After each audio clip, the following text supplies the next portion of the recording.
for refusing this application is lack of public consultation. You need to go back to the ODP and read it. It says, in quotes, to provide that the purpose of in the purpose section, it says to provide a decision-making process which permits greater citizen involvement.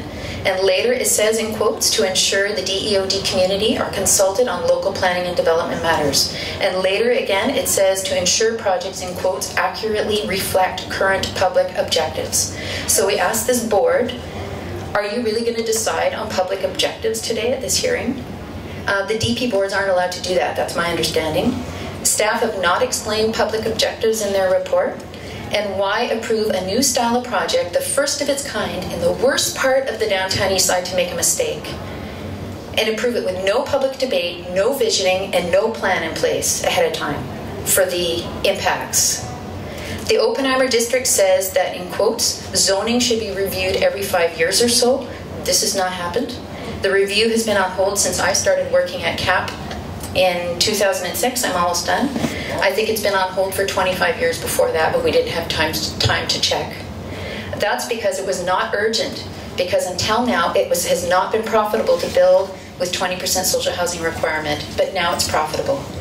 So it says in the housing plan on page 58 that if it becomes profitable to build condos in the DEOD, then rate of change mechanisms need to be put in place. And I would think, given the really strong direction from the ODP and the Downtown Eastside Housing Plan, that exceptions should be put on hold, or at the very least, debated at a City Council public hearing. So in short, you could reject Sequel138 on the basis of rampant displacement and destruction of a community, yeah.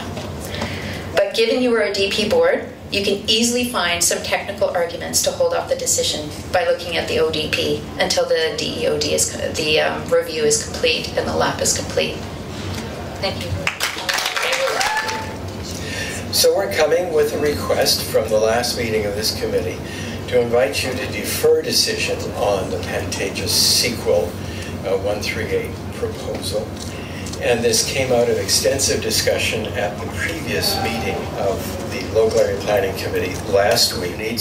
There is a need to ensure that the DEOD community is consulted on local planning and development matters, particularly the community within the DEOD. It also says that the ODP should provide a decision-making process that provides greater citizen involvement for this area.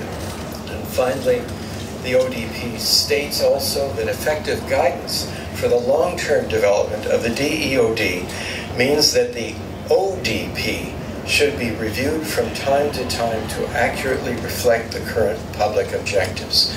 So we believe that the plans for the Oppenheimer area need to be very much incorporated within the local area planning process for the DEOD, Downtown East Side as a whole, in order that programs and proponents like this, projects like this, have a framework in which you can fairly consider them. We also would like to point out, in addition, the definition of social housing for the DEOD currently is under discussion. As a result of the March 27th City Council deferred a decision about the definition in order to have more work on that done by staff. And on April the 17th, this committee passed that motion that I mentioned. So we're asking you to consider this because of the importance of the local area planning process that the City Council has established. And there's a real risk, unless that happens, that these kinds of important proposals don't have a context for decisions, and we have decisions taken which then affect the area as a whole, absent a plan which enables us to look at the future of the area for low-income people and as well as others. Thank you.